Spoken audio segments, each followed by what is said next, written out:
In Mushoku Tensei, there's a huge emphasis on the concept of death as a reality for people. Coming from a developed nation in the modern age, death seems like an abstract and surreal concept for many, even those who experience it close to them.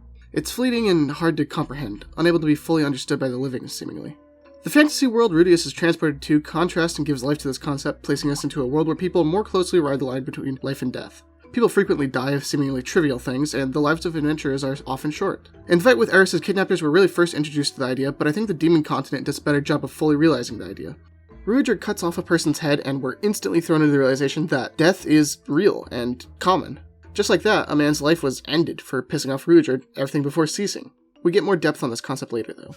Rudeus and his party's encounter with Orsted is arguably the most important event in the entire story, a central meeting with various implications on the story. Some of these things are hard to appreciate in the first run through the series, but the setup is all there. Something Mushoku Tensei does very well is give this feeling of vulnerability to every character in it. People harp on isekai protagonists for being overpowered power fantasies for the audience, but while we understand that Rudeus is special and strong in his own ways, such as his massive monopool, he and every other character in the series feel very limited. We almost take for granted many times how strong Rudeus is until reality comes crashing down. When Rudeus is trying to escape the kidnappers with Eris back when he was tutoring her, he seems strong enough to take on powerful adults and win the fight until he makes a mistake and gets a sword thrown at him, unable to dodge since he's in midair. We get a close-up and Rudeus realizes he's actually legitimately going to die unless he's saved by Ghislaine. When he saves the Beast Children from being slaves, he's defeated by a Beast Warrior due to his powerful roar ability, and we're once again at the mercy of a stranger. He could easily just die. Rudeus seems strong enough during his time on the Demon Continent until he fights the giant snake and starts to question what he's really capable of when he has to basically rely on Ruijerd and Eris to take down the creature, since it is easily dodging his magic. In the web novel, there's a bigger focus on the humiliation and insecurity that the snake's dodging of his attacks has on him, realizing that something as simple as a monster could still kill him despite his strength.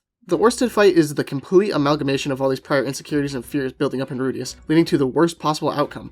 Rudeus and his party are completely wiped, with Ruijerd and Eris being completely ineffective and Rudeus barely hurting Orsted at all. In this moment, his fear feels justified and his insecurities correct. He was simply too weak to survive. For all his special ability and vast monopool that he has, he's still vulnerable. One thing the sequence also accomplishes is giving the audience their first taste of endgame power scaling. Up to this point, it's a bit difficult to place how crazy the series will get or how strong the biggest threats in the world are. Orsted is the first of the 7 world powers we see, and obviously an important character moving forward, since we learn a bit afterward about him and Hitogami's conflict. We've seen king-ranked people before and various saints in many different types of swordsmanship and magic, but this is nearly our first look at what god level entails, and it's completely separate entirely. Orsted is nearly impervious, a perfect being and incomprehensible. Ruijerd, who is at minimum on the king level and likely even stronger than that, is made to look pitiful in comparison. On top of that, Orsted is also a master of magic, not simply relying on his physical prowess to defeat enemies. He's a terrifying being, his presence humbling anything that we've seen beforehand and bringing us back down to earth, realizing that Rudeus and his trio are not the center of power in this world. The build-up to this fight is masterful, being so suspenseful and interesting in its premise. This presence we can only understand as odd, out of place, yet radiating power walks by. Rudeus looks down at Orsted and the girl next to him, finding them odd but interesting. Only when he does look back at his party does his reaction move past this, seeing that Eris and even the powerful Ruijerd are terrified and awestruck at the sight of Orsted. They are pale and hardly move, as if any sudden reaction on their parts would mean their deaths. It's so quiet. The suspense from here is incredible. Our mind starts racing immediately. Why are they so afraid? Is this man powerful? Could he really be so strong that it makes Ruijerd afraid? Do they recognize him from somewhere? All these questions and more speed past, struggling to come up with answers. The anime makes the suspense so meaningful with the amount of completely quiet moments we get, rather than interior dialogue talking throughout. Orsted interjects, realizing Ruijerd is a spurred despite his disguise. How could this man know that with his green hair removed and his third eye covered? Rudeus assumes that the two are acquainted because of this, but Ruijerd's reaction is so stiff and terrified that it doesn't really feel right. Orsted then realizes and names Ruijerd and Eris fully, acting familiar with them, but it's in complete contrast to their outward fear towards him. This dichotomy produces so much tension it's unreal. The quiet moments continue to build. Rudeus starts trying to believe that they were actually acquainted until Eris and Ruijerd deny it, and it becomes so obvious that something else is up. But seemingly, Orsted is satisfied and looks to walk away, having understood what he needed to. This perplexes Rudeus so much that he calls Orsted back, which is unthinkable. They have a quick conversation, the tension ramping back up because of Ruijerd and Eris' feelings being palpable at the concept of this man not actually leaving. It feels like at any moment that if Rudeus says the wrong thing, that something horrible will happen, and yet Rudeus calls him back anyways. They exchange names and some information, but Orsted realizes he doesn't know Rudeus at all. He says that Paul shouldn't have a son, and notes how weird this is. We, as the audience, are so confused by this point. How would he know that? Why wouldn't he have a son? Why does he know Eris and Ruijerd but not Rudeus? Surely they're more famous than him, but it still feels off. The tone is so strange at this point, capturing a sense of fear and anxiety, but also drawing us in, similar to the way that people are drawn to the macabre. They are curious and want to know more, even if they know it's a bad idea to pry. This tension and atmosphere builds and builds until Orsted asks about Hitogami. Rudeus responds immediately, saying of course he knows Hitogami and that Hitogami visits his dreams. Orsted reacts and moves to attack Rudeus, blocked by Ruijerd, and the fight finally has begun. This moment works so perfectly because of the buildup of tension and anxiety prior, with all the lingering questions and thoughts floating throughout. Without this setup, this moment would not make as much sense as it does. Rudeus is seeking a way to relieve the tension, to communicate more clearly and understand what can't be understood. He's fearful and insecure again, trying to figure out how to make the situation make sense. When Orsted brings up Hitogami, it feels like the perfect way to make everything work. Rudeus can talk and have a conversation about something he actually has tangible experience with, rather than back and forth vague questions and statements that confuse him. He can connect with Orsted on some level, resolving the tension of the situation. But most of all, he can get rid of this deep-seated anxiety he holds about Hitogami, not fully understanding him and wanting someone else to know and relate to it. Therefore, Rudeus jumps immediately on the first chance to explain it and relate to someone else. Orsted, however, doesn't react as Rudeus hopes and becomes hostile, making the fight start and bringing up more questions as to what Hitogami could have done to make Orsted so upset immediately. The fight begins, a super interesting sequence of attacks and a display of Orsted's sheer power. The themes of death as reality and bubbling fears and insecurities are all portrayed and expanded on so well by this monstrous threat. I barely need to explain this part, the show does it perfectly on its own. My favorite part about this fight though is exactly how Orsted acts. Orsted represents knowledge to us viewers, something unknowable and beyond our understanding of this world. He sees things differently than us and Rudeus, and this fight shows it amazingly. Orsted beats the entire party, culminating in crushing Rudeus' lungs and leaving him with a fatal wound. But as he goes to leave, feeling satisfied with his defeat of Hitogami's pawn, Rudeus strikes back. Here, the interesting part of the fight truly begins. Orsted immediately realized that it's odd for Rudeus to still be able to use magic, coming to the conclusion that he can use voiceless incantation. But further than this, we can see how Orsted is the embodiment of knowledge and curiosity. He asks further, wondering what other powers he has gained from Hitogami. He looks Rudeus over, rather than finish him off, as if inquiring at his existence, and trying to discover some truth from it. Rudeus puts air into his lungs and makes them work slightly, which Orsted notices instead of attacking him. He asks Rudeus though, why would he do that instead of just simply healing himself?